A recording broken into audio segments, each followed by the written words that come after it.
નમસ્કાર, ન્યૂઝરૂમ લાઈવમાં આપનું સ્વાગત છે। સમાચારો સાથે હું છું આપની સાથે વિકાસ મકવાણા। બુલેટિનની શરૂઆત કરીએ।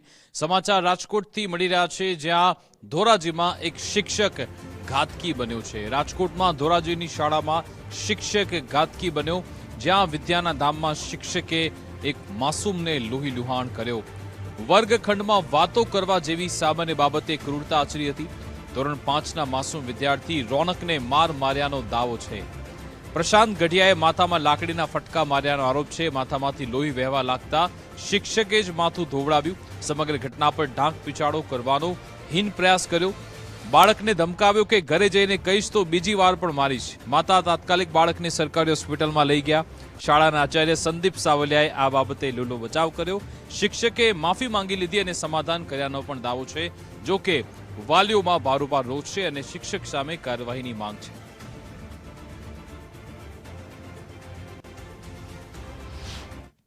હું છોકરા વાતો કરતો હતો તો ઓલી છોકરી કહી દીધું તાર સરહદે માલ લીધું માથા ખોટી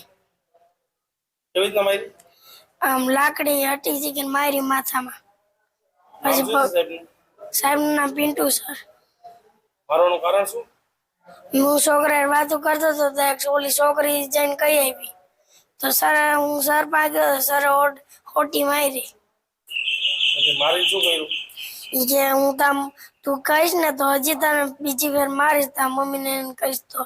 2 નંબર શાળામાં મારો છોકરો ભણે છે અને મારા છોકરાને પિન્ટુ સાહેબે માથામાં લાકડી મારી દીધી।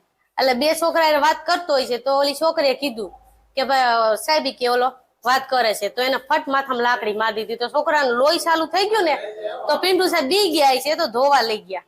ધોઈને તો બહાર નીકળ્યા તો ઓલો છોકરો મારો જેઠનો છોકરો ક્યાં શું થયું તા કે મને પિન્ટુ સાહેબે માર્યું। તો એ છોકરો મારી ઘરે લઈને આવ્યો।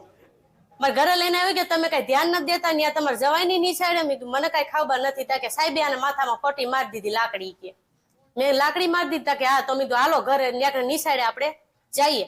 પછી નિસાડે ગયા તો નિસાડેથી સાહેબ ભાગ ગયા।